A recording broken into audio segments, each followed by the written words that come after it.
On va commencer. Première chose du Seder, Kadesh. Kadesh, Kiddush. Dans les Kiddush, qu'est-ce qu'on prend? On prend un verre, si possible en argent. Avant le Kiddush, on va rincer le verre. Et ça, d'après la mystique juive. D'après pas la mystique juive, d'après le sens simple, si le verre n'est pas propre, il faut le rincer avant. Nos verres sont propres d'habitude. D'après la mystique juive, tous les verres, il y aura 4 verres de vin durant le Seder. Il y aura chaque Kiddush durant toute l'année, Kiddush du soir. Il est bien après la mystique juive de le rincer à l'intérieur et à l'extérieur. À l'intérieur, en passant la main dedans. À l'extérieur, il suffit même de l'eau sans le rincer, d'après la mystique juive. Donc on va prendre son verre, c'est possible en argent, d'après la mystique juive. Et on va verser dedans du vin. Quel vin? Avant de voir peut-être lequel vin, on va expliquer à quel point il est important d'avoir du bon vin. Le vin, bon, quand je dis bon, c'est pas qu'il soit bon au goût, d'accord, bon du point de vue de la halakha, parce qu'on a mis ça très importante de 4 verres de vin. Un point tel Shulchan Aruch dit, un pauvre qui n'a pas de quoi s'acheter du vin, qui vende ses habits pour acheter du vin pour le soir de Pessah. Il y a une mitzvah très grande d'acheter du vin, on a 4 verres. Ces 4 verres seront répartis 2 avant le repas, 2 après le repas. Nous, la mystique juive, c'est une chose qui est très grande aussi, parce que la matzah qui est blanche, elle correspond c'est le mystère de la Torah, c'est le flux de Dieu qui vient, qui est pur, qui émet la vérité de Dieu splendide. Mais nous aussi, il faut qu'il y ait un réveil de notre côté. Ça correspond, on prendra du vin rouge, c'est possible, comme on va l'expliquer, ça correspond à nous, c'est le mystère des Rabbanan. Tout ce qui est de la Torah vient de Dieu, ce qui est des Rabbanan, ça vient de nous. C'est des Rabbanan de faire les 4 verres de vin, on prendra du vin rouge et on en prendra 4. Pourquoi pas une fois? La matzah, il n'y a qu'une fois, normalement du point de vue de la Torah. 4 parce que Dieu, il envoie une fois un flux, ça suffit. Nous, pour nous réveiller sans cesse, on doit sans cesse nous réveiller, nous rapprocher vers Dieu. Donc il y aura un verre de vin avant la Haggadah, dans le Kiddush, un verre de vin à la fin de la Haggadah avant le repas, un verre de vin après Birkat Hamazon après le repas, et un verre de vin à la fin du Hallel, tout à la fin du soir du Seder. Ces 4 verres de vin sont obligatoires. Si quelqu'un il boit du vin et à cause de cela il tombe malade, alors il est désengagé de l'obligation. Mais s'il a des maux de tête, la Gemara dit que Rabba, jusqu'à Hatzer, c'est jusqu'à Shavuot, il tenait sa tête comme ça avec des serviettes sur la tête serrées, à cause des maux de tête qu'il avait à cause de 4 verres de vin du soir du Seder. Et le jus de raisin? Alors on va y arriver. Ces 4 verres sont par rapport à quoi? Par rapport aux 4 langages que Dieu a employés lorsqu'il a dit à Moshe Rabbeinu, je vais sortir maintenant le peuple d'Israël d'Égypte. Vehotzeti, je vous sortirai. Vetzalti, je vous sauverai.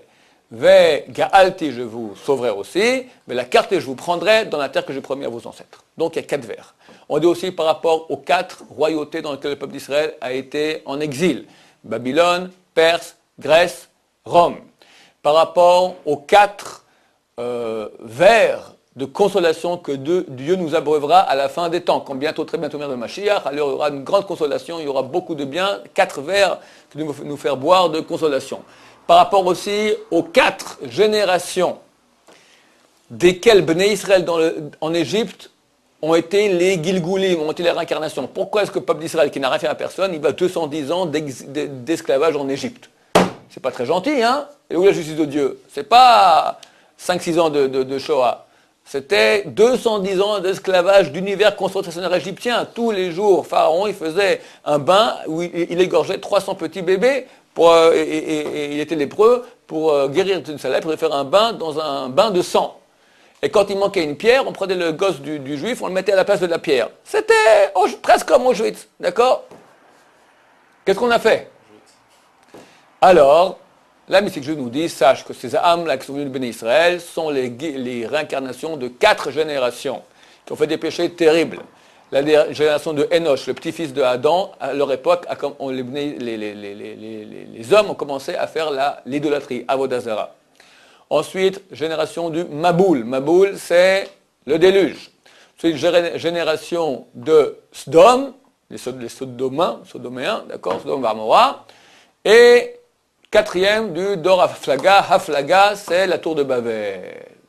ces 4 générations qui sont revenues chaque fois en Gilgoul et ont encore enfoncé, il fallait réparer tout pour pouvoir recevoir, ce sont les âmes du Béné Israël qui étaient dans ces générations-là, parce que la Torah nous raconte cette histoire-là, ce n'est pas une histoire préhistorique, c'est l'histoire de la réalité des âmes, et on sort d'Égypte pour recevoir la Torah, et là, tout le tikkun, la réparation a été faite. D'ailleurs, le Rav Frida a donné un très beau signe qu'il faut que je retrouve, oui, c'est marqué dans la Torah, Hamotzi etrem mitachat tzivlot Mitzrayim, il y a un verset. Dieu qui vous a sorti des souffrances d'Égypte. Hamotzi etrem mitzvot Mitzrayim. Tu prends les premières lettres de chacun de ces mots-là. Hamotzi, Hei c'est Haflaga. Etrem, Aleph c'est Enosh. Misivlot c'est Maboul. Misivlot, mitachat, pardon, c'est Maboul. Sivlot c'est Sdom. On a les rachetevot et acrostiches premières lettres de ces 4 générations-là. Donc par rapport à ces 4 générations, on prendra ces 4 verres de vin. Et bien sûr, au niveau de la mystique juive, il y a sûrement des choses beaucoup plus profondes, ça correspond à la bina, des choses que je ne sais pas ce que c'est, qui sont très très hautes. Il faut du vin, a priori, du vin rouge. Que vraiment, on n'a rien trouvé, il n'y a pas de vin du tout, il n'y a que du vin blanc, alors, a posteriori, si vraiment pas en cas de force majeure, on peut prendre du vin blanc. Pourquoi tous ces souvenirs sont symbolisés par du vin? Un verre de vin. Ça aurait pu être en dessous de matzah. Au niveau de la mystique juive, le verre de vin rouge correspond au dinim. Bina aussi, c'est dinim, c'est-à-dire la rigueur. C'est pour cela qu'avant le kiddush, tous les shabbats soirs, et là aussi, avant ce kiddush-là, on versera aussi 3 gouttes de l'eau. L'eau, c'est chesed, ça vient adoucir la rigueur. Pourquoi 3? C'est dans des détails kabbalistiques. Vous n'avez pas parlé du jus de raisin. Alors, j'y arrive.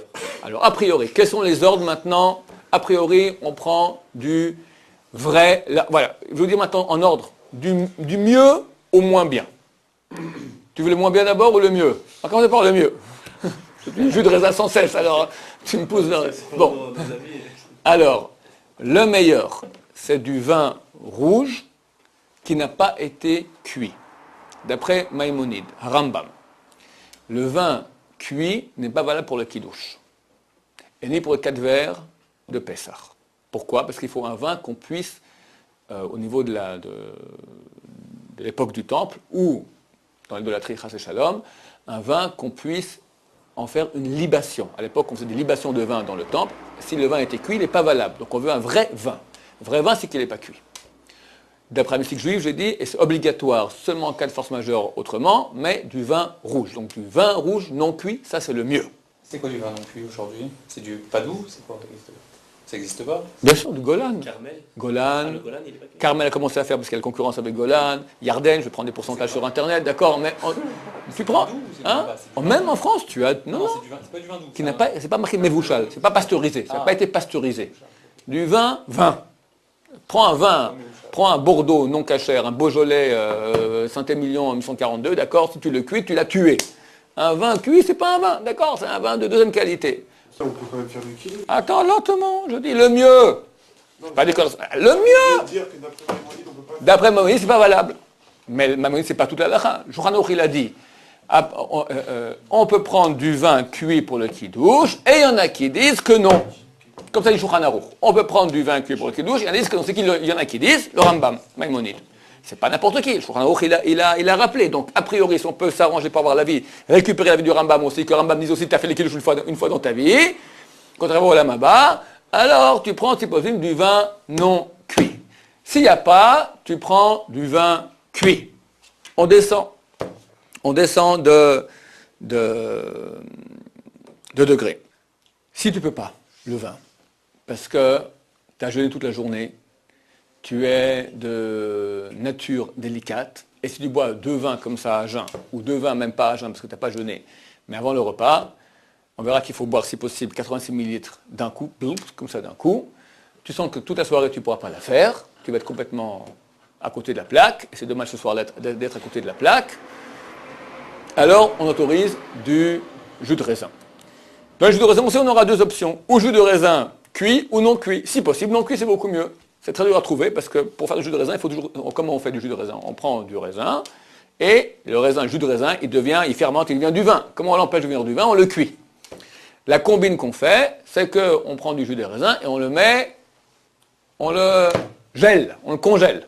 Il reste jus de raisin. Après, tu sors, la veille de Pessah, tu sors ta bouteille et tu as du bon jus de raisin non cuit. Celui qui ne pourra pas prendra du jus de raisin cuit. Néanmoins, pour les hommes, il y a une mitzvah, et il faut penser, quand on boit le vin, il faut penser aussi à cette mitzvah-là. Tu seras heureux, tu te réjouiras le jour de ta fête. Comment on se réjouit? Avec de la viande, avec du vin.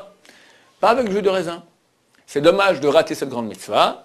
Donc, au moins un des verres, tu boiras du vin. On conseillera, pour ceux qui possible, de prendre le 4e verre. Après, tu vas dormir de toute façon, n'est-ce pas? Le 4e verre avant d'aller dormir, glou, glou, tu bois du bon vin.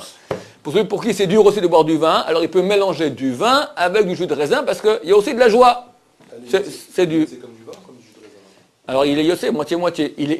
Point de vue du vin, c'est pas du vin, mais point de vue de la simcha, de faire la mitzvah, de se réjouir le jour de Yom Tov, de fête, si tu as du vin mélangé avec du jus de raisin, tu es dans du kit. C'est valable. Avec de l'eau, mon vin.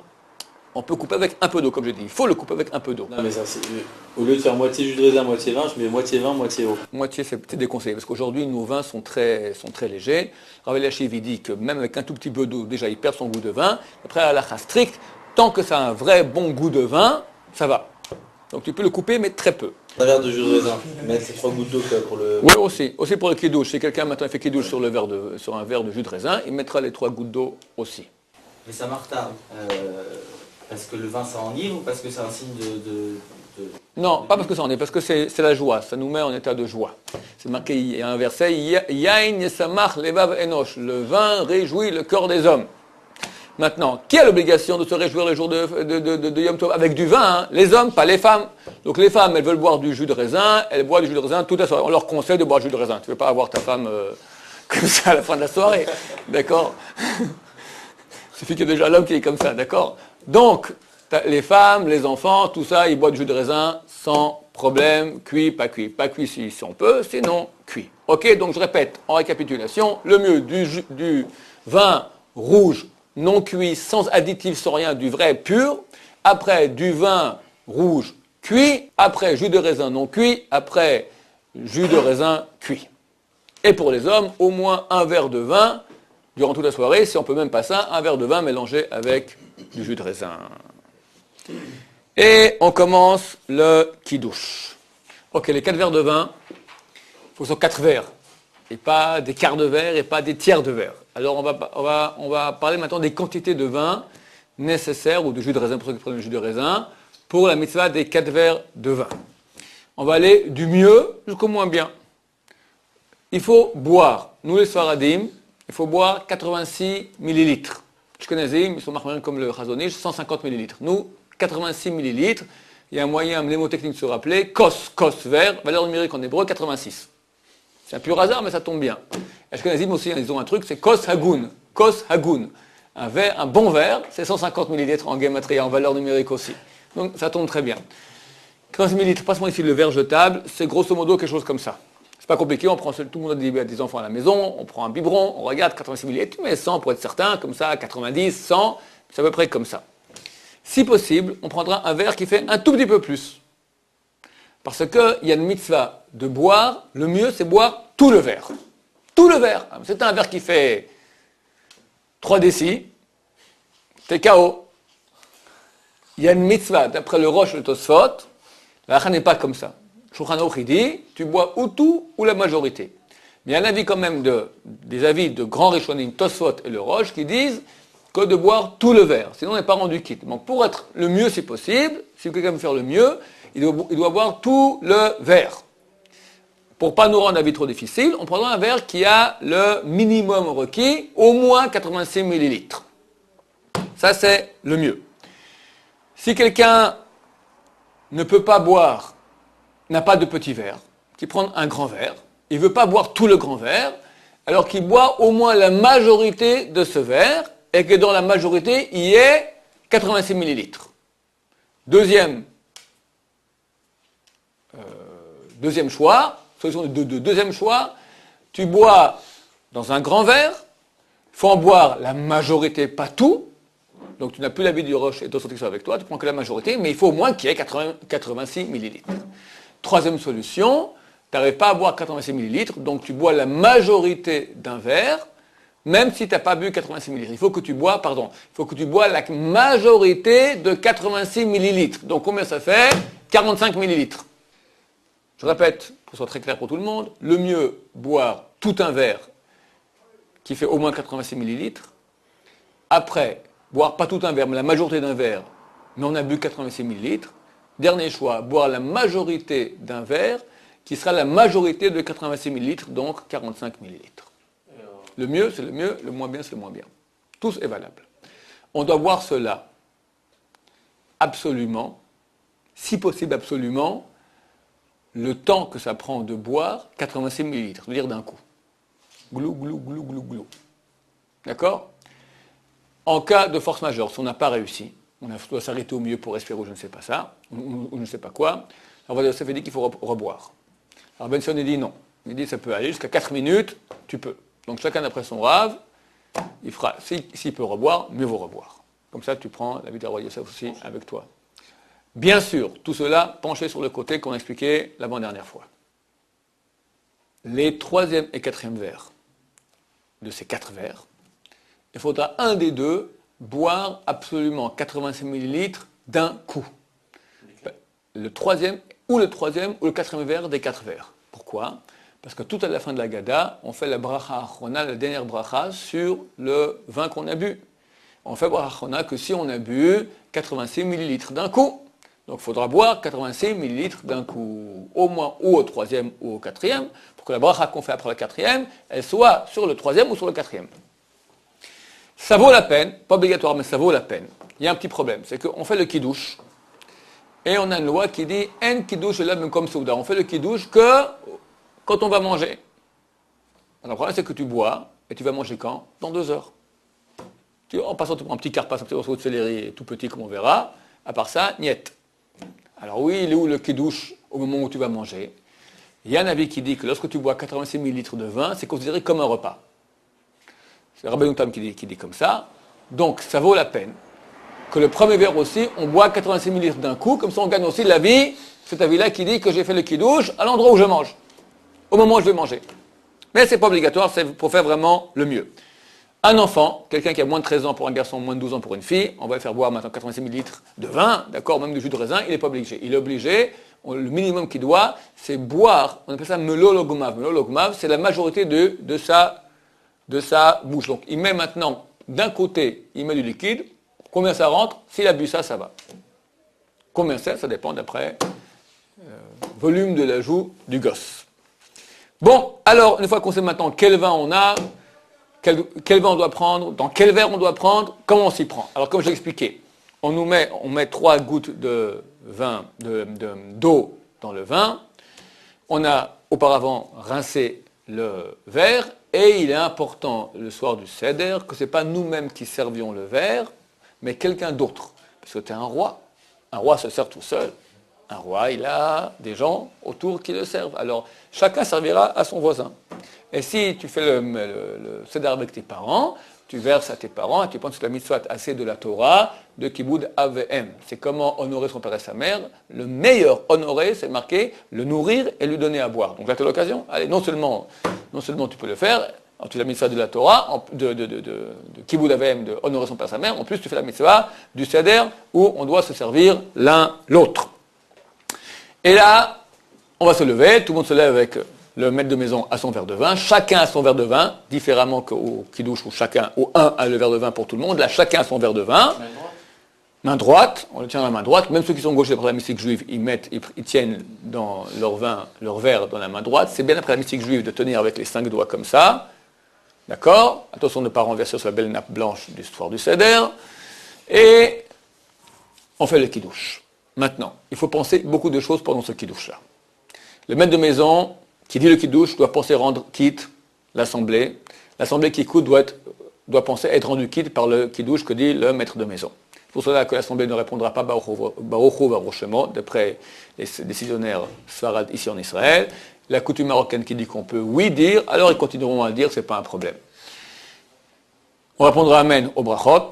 Il y a une bracha de Shehiyanu. Shehiyanu, Viganu Zmanazé. On remercie Dieu qu'on a pu exister, vivre jusqu'à ce moment-là. On rend quitte. Pourquoi on fait cette bracha? que Dieu nous a fait exister jusqu'à ce moment-là de la fête. On rend quitte la fête. Mais en plus de ça, il faut penser. Rendre quitte celui qui n'avait pas un nouveau fruit pour l'abdikat hametz. On a vu que l'abdikat hametz qu'on a fait il y a 24 heures exactement. Il fallait faire, si possible, shechianu sur un fruit nouveau, un nouvel habit. Si on n'avait pas, alors dans le shechianu du kiddush, on pense rendre quitte l'abdikat hametz de hier. Et on pense rendre quitte les grandes mitzvahs de cette soirée, qui sont le manger la matzah, manger le maror et raconter la sortie d'Égypte. Donc on pense rendre quitte toutes les mitzvahs qu'il y aura ce soir, dans ce shechianu aussi. Comment on peut rendre quitte Rétroactivement, c'est mieux que rien. Maintenant, le maître de maison et l'assemblée devra penser aussi qu'ils sont rendus quitte du kiddush, mitzvah des Rabbanan, de faire kiddush à Yom Tov, qu'ils sont rendus quitte maintenant, quand ils vont boire le vin, qu'ils boivent le premier vin des 4 verres, mitzvah des Rabbanan, du Seder, de boire 4 verres de vin.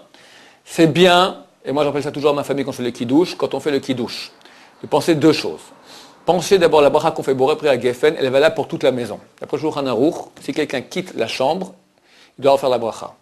Mais après Ashkenazim, il ne doit pas la refaire. On est en doute. Donc chaque fois qu'on fait une bracha, il faut penser qu'on fait pour toute la maison. Si tu penses, quand tu fais la bracha Boré Pri à Geffen, Boré Pri à quoi que tu fasses, que c'est pour toute la maison, il n'y a pas de problème de sortir d'une chambre à une autre. Alors forcément, on va sortir du salon maintenant, où on fait le soir du Seder, pour aller se laver les mains. Donc tu reviens maintenant, tu as problème de boire du vin. D'après Shulchan Aruch, tu dois refaire la bracha. Mais après le Réma, tu ne peux pas refaire la bracha. Donc tu as un problème de doute de brachot, c'est un problème. Donc qu'est-ce qu'on fait? Avant le kiddush, on rappellera à l'assemblée. Pensez maintenant que la bracha du Geffen, elle est pour toute la maison. Première chose qu'il faut penser. Deuxième, pensez aussi que par la bracha maintenant du kiddush, je rends quitte toutes les boissons qu'on va boire jusqu'au Birkat Hamazon. C'est-à-dire dans 3 heures. C'est-à-dire le deuxième verre de vin et toutes les boissons, Coca-Cola, qu'est-ce que j'en sais, toutes ces inventions qu'il y a pendant le repas. C'est bien de les rendre quitte avec le verre de vin de maintenant. En tout cas, le verre qui vient après, le verre de vin qui est après, c'est obligatoire de penser rendre quitte. Mais c'est bien aussi de penser rendre quitte toutes les boissons qu'il y aura durant le repas. C'est beaucoup de choses auxquelles il faut penser. Il faut que le maître de maison note cela sur un papier avant lui. Moi, dans ma gare de Pessah, c'est tout marqué. Et quand j'ai pas parlé le jour maintenant, j'ai pris ma gare de Pessah, j'ai recopié ça. D'accord? Tout ce qu'on doit dire aux gens, tout ce qu'il faut penser, beaucoup de choses. Oui. Il ne faut pas aussi penser à Cheikh Yano, rendre quitte le Maror et la Matzah. J'ai dit ça. Je l'ai dit, mon cher ami. Et dernière chose qu'il faudra rappeler avant le kiddush, où le maître de maison, dès qu'il a fini, il fait que tout le monde le regarde, il se met de côté pour pas que les gens aient besoin de reprendre un deuxième verre de vin. C'est important de le boire, comme j'expliquais, de le boire de côté. Oui. en faisant la bracha sur le kiddush, on décide également de se rendre quitte pour les autres boissons. C'est valable pour tous les kiddush ou juste... Oui, pour tous les kiddush, absolument. D'après la race, c'est un problème de boire la boisson dans le repas. Tu as fait un motzi, est-ce que tu peux boire? Oui. Mais il y a 3 avis dans le Shulchan Aruch. Il y a un avis qui dit qu'il faut faire la bracha chez Akol sur chaque verre que tu bois durant le repas. Un avis qui dit qu'une fois ça suffit. Un avis qui dit que pas besoin. Vu qu'on a un safek brachot, on a un doute si on fait la bracha oui ou non, donc on le fait pas. Mais après la tu as quand même un doute. Peut-être tu bois maintenant sans bracha. Le mieux, c'est boire, si tu bois du vin pendant le repas ou avant le repas, tu penses rendre quitte tout ce qu'il y aura, toutes les boissons qu'il y a dans le repas. Et comme ça, tu as réglé le problème. Ok, on a vu le kiddush, on continue.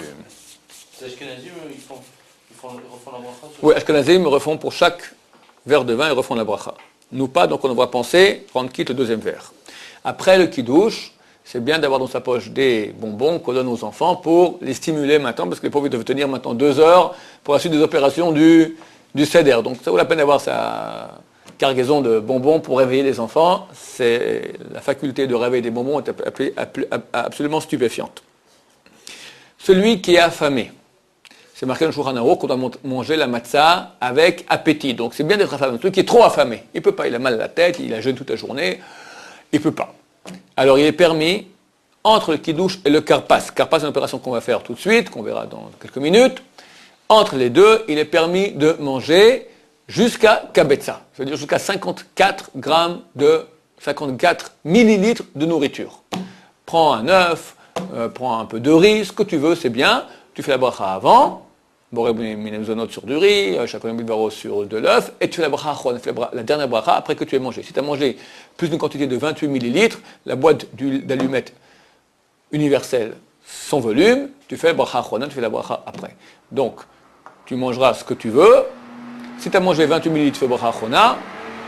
et pas plus que 54 millilitres. Ça pour les gens qui ont faim. Après, on ne mange plus jusqu'au repas. Et ça seulement pour les gens qui ont faim. C'est possible, on ne mange pas du tout. Entre le kiddush et le karpas. Après le kiddush, on a urechatz. Urechatz, on va se laver les mains. Pourquoi on va se laver les mains?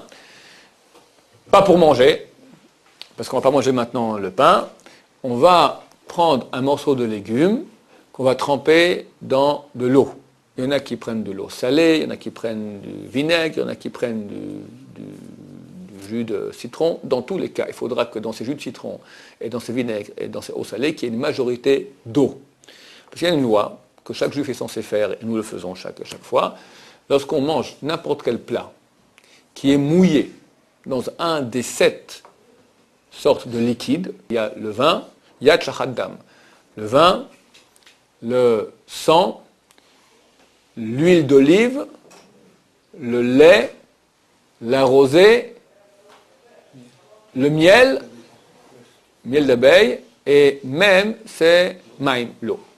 Quand tu manges n'importe quel aliment qui est mouillé par un de ces 7 liquides, il est nécessaire d'après la loi de se laver les mains sans faire la bracha. Il y a des poskim qui disent qu'il faut faire la bracha, il y en a qui disent que non, vu que c'est un safek, on ne fait pas la bracha. Donc là, on va se laver les mains parce que juste après on aura le karpas, on va prendre un morceau de légumes qu'on va tremper dans cette eau.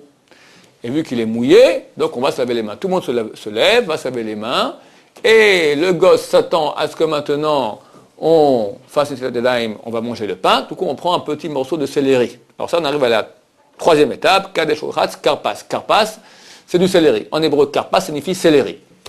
C'est pas obligatoire du céleri. On va prendre n'importe quel légume. Le but de l'opération, c'est faire boré priya adama. On va faire boré priya adama la bracha là-dessus. On va penser rendre quitte le maror qu'on mange durant le repas. Le maror, vu qu'il ne vient pas avec le pain, c'est une chose, on le mange tout seul comme ça, ce morceau de salade. Alors il n'est pas rendu quitte d'après certains poskim par le pain, par le hamotzi. D'après certains poskim, il est oui rendu quitte. Pour nous sauver du problème, on prend un morceau de légumes et on fait boré priya adama, on pense rendre quitte le maror. Ça sera dans 2 heures, mais on pense le rendre quitte maintenant. On se lave les mains, on prend le karpas, on le trempe dans l'eau, on fait boré priya adama et on pense rendre quitte le maror. Comme je dis, on peut prendre n'importe quel légume, parce que boré priya adama, ça marche pour n'importe quel légume. Mais d'après la mystique juive, il faut prendre du karpas précisément, du karpas du céleri. Il y a des raisons très profondes là-dedans. Nous, on ne connaît pas ces raisons. Le Midrash est une chose sympathique.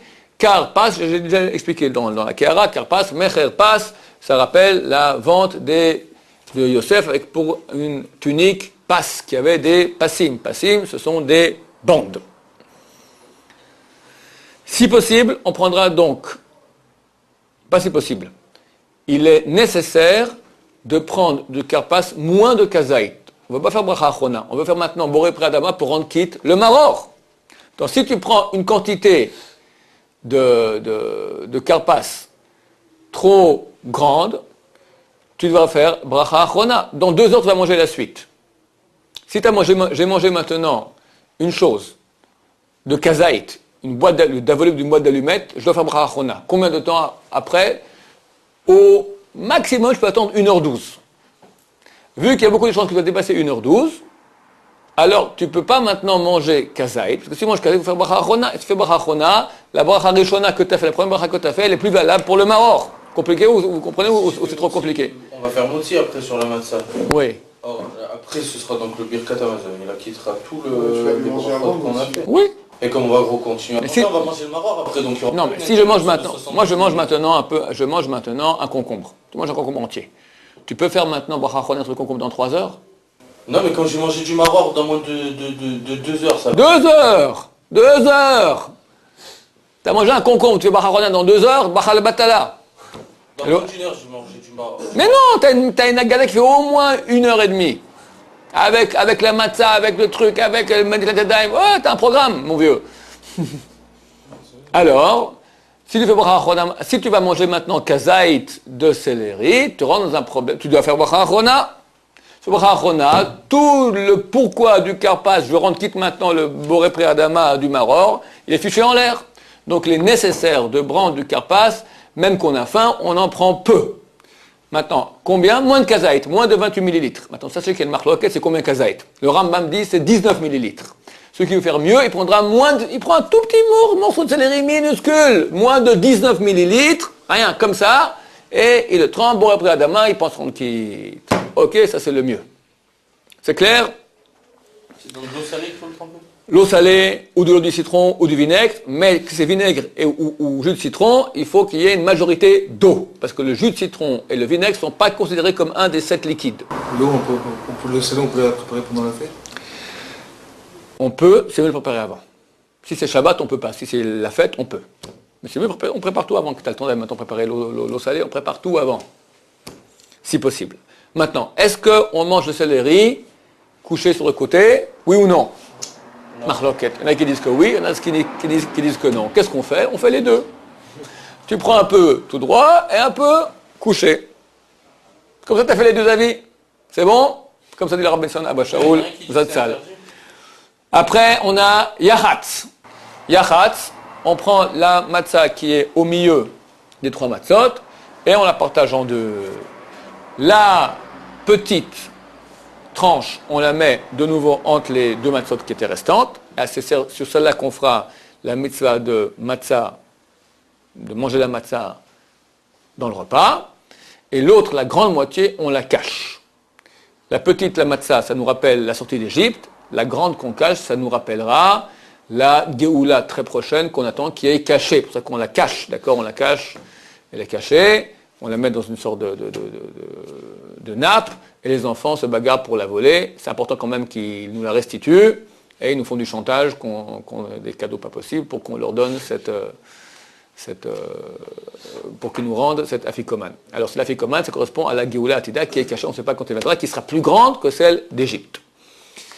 Ça, c'est le Yachatz. D'après la Kabbalah, c'est bien si possible. C'est très dur avec les matzot actuels qui sont durs. Ceux qui ont des matzot qui sont molles, il y en a ici pas mal en Israël, il y a beaucoup de Sfaradim d'avoir des matzot molles.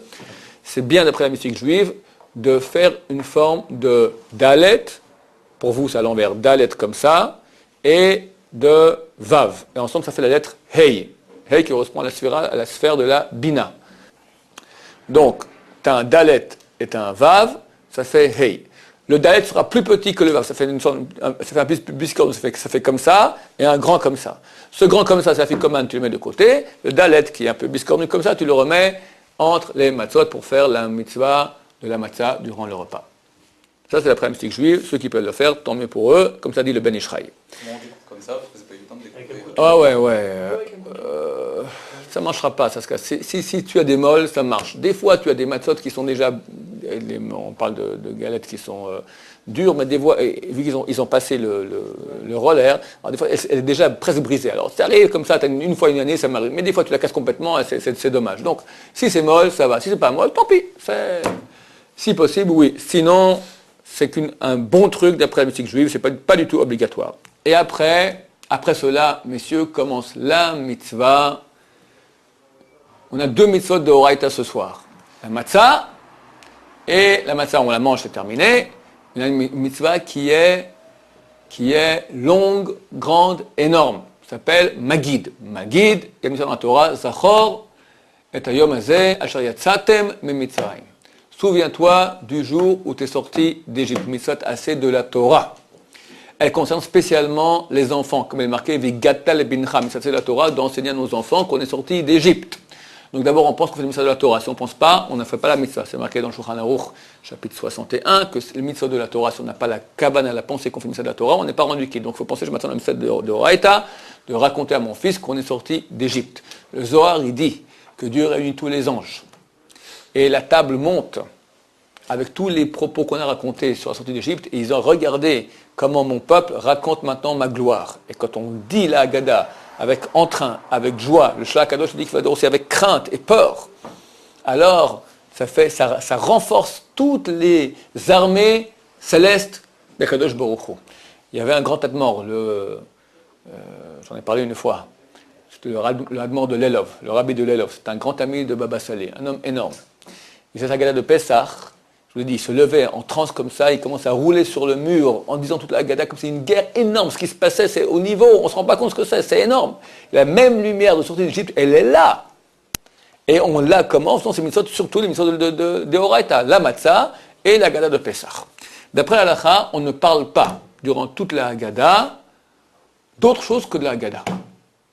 Alors, tout ce qui a à voir avec la sortie d'Égypte. La halakha de sortie d'Égypte, les lois, les chidushim, les midrashim, tous les commandements sur la sortie d'Égypte. Mais parler maintenant de politique, parler du repas, parler du goût de la matzah, parler du prix de la matzah, interdit. Que en cas de force majeure, permis. Il y a un cas de force majeure, oui, je sais pas. Ta mère te demande maintenant, comment vas-tu mon fils? Alors, comme ça se fait pas, d'accord? Pour une mère qui bout avec, tu veux dire, maman, ça va Baruch Hashem, regarde le bouchidouche que j'ai. Hein, d'accord? Mais d'après la loi, il est interdit de parler autre chose. Même de Torah, d'autres choses. Même de Torah. On parle que de la Haggadah de Pessah. Les anges viennent maintenant. Ça, c'est de la Torah. Alors, on va dire aussi interdit de fumer. Enfin, il déconseille beaucoup de fumer. C'est pas cavote, t'es là. Est-ce qu'on dit la Haggadah couché ou debout? Comme on veut. Si on veut coucher, si on veut debout. Debout, c'est-à-dire droit sur sa chaise. La matzah, on a déjà expliqué qu'il y avait une mitzvah de manger beaucoup de matzah le soir de Pessah. Plus tu en manges, plus tu fais de la mitzvah. Idem, la mitzvah de raconter la sortie d'Égypte. C'est une mitzvah que plus on en fait, tout celui qui rallonge, raconte la sortie d'Égypte, c'est Meshoubar, c'est digne de louange. Non seulement c'est digne de louange, messieurs, mais c'est une mitzvah assez de la Torah. La halakha, elle dit qu'on doit étudier la Torah, on doit raconter la sortie d'Égypte jusqu'à ce que le sommeil nous attrape. Rabbi Wilson, je viens de voir ça cet après-midi, il dit même si tu t'endors habillé, ça fait rien. C'est une mitzvah de Rabban, il dit. Une mitzvah de la Torah, d'étudier la sortie d'Égypte durant le maximum. Plus tu rajoutes, mieux c'est. Mitzvah des Rabbanan, jusqu'à ce que tu t'endormes.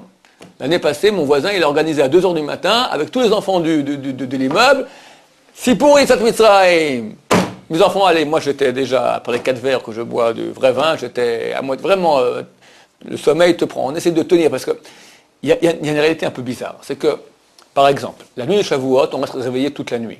Pourquoi? C'est un midrash qui dit que Béné Israël, ils ont dormi et Dieu les a réveillés pour aller leur donner le mont Sinaï. Pour réparer ça, alors on reste réveillé toute la nuit. Au Shana Rabbah, on dit qu'on est jugé la nuit. C'est un minag, c'est marqué dans le Zohar que c'est bien de rester étudié. Les chassidim restent étudiés toute la nuit. Et tout Am Israël est réveillé toute la nuit. Le soir de Pessah, tout le monde finit le dernier verre de vin. Chad Gadia, bloup, bloup, au lit. Là, c'est une mitzvah de la Torah. Une obligation des Rabbanan de raconter sortie d'Égypte jusqu'à ce que tu t'endormes. Shipé, comment c'est, Hachi l'artov signifie que tu as été kidnappé, tu es kidnappé par le sommeil. Comment commence la Haggadah de Pessah? Que Rabbi Akiva, Rabbi Elazar ben Nazar, etc., tous ils étaient, les 4 à Bnei Brak, ils ont étudié Yetzat Mitzrayim jusqu'au petit matin, les ailes sont venues, le temps de chemin est arrivé, le soleil se lève. C'est comme ça qu'il faut faire si possible. Mon Chavouta qui était minute m'a raconté que eux, toute la nuit, ils restent réveillés, ils chantent Shir HaShirim, chaque verset des heures, après ils font Michelet, après ils sèvent au net, ils sèvent pas, ils sont déjà là, ils vont au net, et après les nets, ils lisent encore tout un autre livre. Enfin, il n'y a pas à dormir. Pas dormir pour eux. Et nous, tout le monde va dormir. Donc, si possible, le maximum, raconter. Durant la soirée, durant la Haggadah, pendant le repas, après le repas, c'est la grande mitzvah de la soirée. Minuterie, pas de minuterie. On laisse toute la nuit, on laisse la lumière. L'essentiel, comme j'ai dit, de cette mitzvah, c'est avec les enfants. Les enfants, c'est notre futur, c'est l'éternité d'Israël. Le peuple d'Israël comparé à une pierre, la pierre ne change jamais. La pierre se dit en hébreu Even. Even dit Rashi dans le verset, dans Parashat Vayechi, les brachot que donne Yaakov à Yosef. Alors c'est marqué Roé Even Israël. Le peuple d'Israël comparé à une pierre, Rashi dit là-bas Even, c'est les contractions du mot Av Ben, père, fils. Notre éternité, elle passe par le fait que le père enseigne à son fils qu'on est sorti d'Égypte. Ce soir, mon fils, sache, nous sommes devenus le peuple. Dieu nous a choisis parmi tous les peuples pour donner la Torah. On aurait resté en esclavage de la matérialité, dans l'étroitesse de la matérialité, et Dieu nous a sortis pour nous donner l'éternité. On est un peuple éternel. Et il faut raconter à son fils dans le langage qu'il comprend. Un enfant de 4 ans, alors c'est en faisant le clown. Un enfant de 18 ans, c'est avec des beaux chidushim. Mais il faut adapter. L'essentiel, c'est faire vibrer les enfants. Les souvenirs qu'ils ont du Seder, ça reste toute leur vie. Quand demain il aura une épreuve de oui ou non Torah, l'intensité que tu auras donnée dans le soir du Seder, ça lui restera, c'est imprimé dans son subconscient, dans son âme pour toujours. C'est la grande Nissa, c'est ça. Le peuple juif est devenu peuple à la sortie d'Égypte. C'est ce soir-là que c'est passé. Et cette lumière, comme je le redis, elle est arrivée à ce moment-là. Et on veut la faire passer dans nos enfants. On fait tellement de grandes mythes, tout ce qu'on fait aujourd'hui, qu'on fait le Karpas, qu'on fait 2 fois l'Inteletadaim, qu'on verra après, on prend la Kiara, le plateau, on le fait partir, on fait revenir, Manécha, toutes ces choses-là, rien que pour les enfants qui soient là. C'est le but du peuple d'Israël ce soir-là. On n'a pas de nuit aussi grande que cette nuit-là.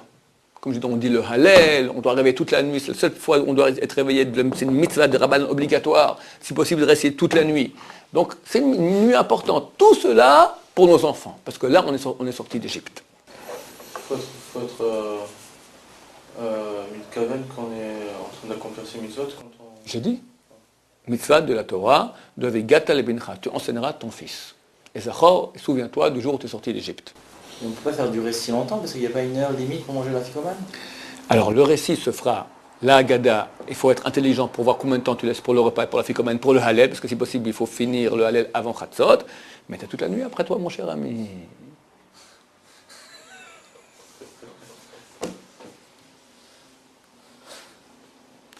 Les femmes aussi sont obligées de faire, on sait cette mitzvah. Elles aussi étaient dans ce miracle, c'est une mitzvah des Rabbanan pour elles. Il faut leur expliquer. Elles ne sont pas là pour attendre comme ça qu'ils vont amener la soupe. Elles sont là pour vivre aussi le soir du Seder. Donc il faut leur expliquer. Et messieurs, faut pour que l'homme puisse expliquer à la femme, il faut que lui aussi comprenne. Qui comprend la Haggadah? Hein? Il faut l'étudier avant. Il faut étudier. C'est pas si long. Au moins, allez, enlève tous les chidushim midrashim. Ce qui est marqué, au moins que ça on ait compris. C'est une braïta, c'est des commentaires sur sortie d'Égypte. Donc il faut comprendre qu'est-ce qu'on est en train de lire. Donc l'homme avant il va préparer, bien, savoir qu'est-ce qu'il va dire à sa femme, qu'est-ce qu'il va dire à ses enfants, qu'il puisse traduire. Il y a celui qui ne comprend pas l'hébreu, qui lise en français. Il n'y a pas de mitzvah, d'incantation, dire en hébreu. D'accord? Celui qui comprend en hébreu, qui lit en français. Les femmes qui comprennent pas l'hébreu, on leur dit en France, on leur traduit. Si personne ne comprend l'hébreu, alors on fait tout en français. Peut-être quelques passages, on dira en hébreu, matzah, maror, karpas, d'accord, mais l'essentiel de la Haggadah, à quoi ça sert? Le but, c'est une mitzvah éducative. On n'éduque pas en hébreu si on ne comprend pas l'hébreu. Ça ne sert à rien de dire blablabla à ton fils. Tout se fait en français. Est-ce que pédagogiquement, je peux faire un résumé, par exemple? Oui, pour les enfants. Mais la femme, si possible, alors, la Haggadah dit que celui qui a dit Pesach, Matzah ou Maror, il est rendu quitte de la mitzvah. Pesach, Matzah ou Maror. Mais c'est pauvre. Fais plus. Il y a un chidouche que dit le Rav Yosef, on peut être rendu quitte de la Haggadah aussi en écoutant. Quelqu'un qui lit, si moi je pense être rendu quitte, c'est valable. Mais attention, un homme pourra rendre quitte des hommes et des femmes, mais une femme ne peut pas rendre quitte les hommes. Parce que pour l'homme, c'est une mitzvah de la Torah. Pour la femme, c'est une mitzvah des Rabbanan. Or, un des Rabbanan ne peut pas rendre quitte un de la Torah, un des Oraïta. Même des fois, c'est pas limpide. Hein. Il y a une partie, c'est l'histoire. Mais la Haggadah, c'est un commentaire, c'est pas une chose aussi facile qu'il faut comprendre. Si on prend un verset de la Torah, après on commente chaque mot. Donc il faut comprendre ce qui se passe. Il faut comprendre le système de la Haggadah. Je ne vais pas faire un cours là-dessus maintenant, peut-être on fera plus tard, et on prend des versets. Il y a toute une partie, une suite de versets qu'il y a dans la Torah. C'est lorsqu'on avait des bikurim, on faisait un grand louange. Le bikurim, c'est les prémices. On faisait un grand louange à Dieu. On lisait un texte. Et ce texte est marqué dans la Torah. Quel texte devait dire la personne qui amenait ses prémices au temple? Et là, on dit Dieu, j'étais Arami Ovedavi, j'étais le fils j'étais idolâtre, et après j'étais Yaakov, il avait failli se faire exterminer par son beau-père Lavan, après je suis en Égypte, j'étais en esclavage, et tu m'as sorti avec ton grand bras, et pour chaque mot, la Haggadah, elle prend toutes ces quelques versets, et chaque mot, elle va le commenter. C'est ça la Haggadah en gros, c'est ça la Haggadah. Après, tu as encore 2 chapitres de Hallel, et terminé.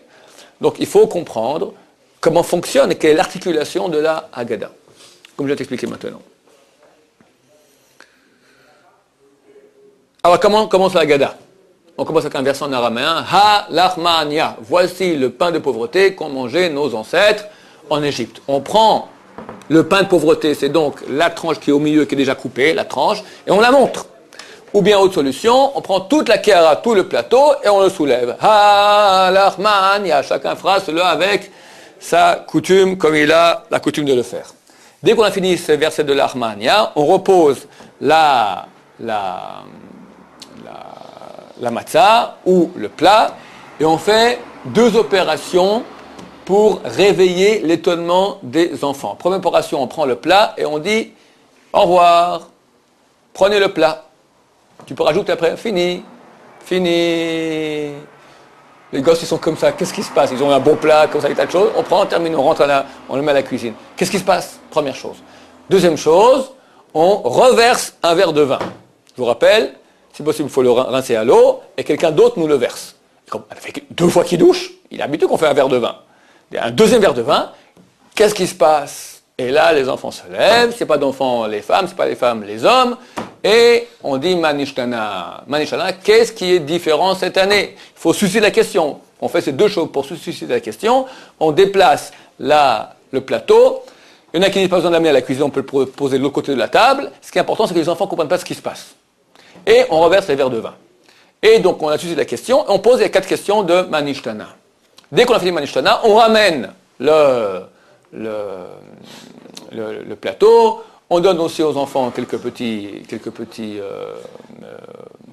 bonbons pour les réveiller, parce que maintenant, il faut répondre. Et il faut faire attention, l'essentiel commence avec la réponse. Là, on fait la mitzvah de la Torah, de Igatal Vinchai. Tu as posé la question, il faut répondre maintenant. Tu commences et tu lui dis, Avadim Ainu, on était des esclaves, à Pharaon, ben Mitzrayim, en Égypte. Et si Dieu ne nous a pas sortis là-bas, alors nous et nos enfants, on sera encore restés des Avadim jusqu'à aujourd'hui. Et là commence toute la Haggadah. Que le gosse, il comprenne qu'est-ce qui s'est passé.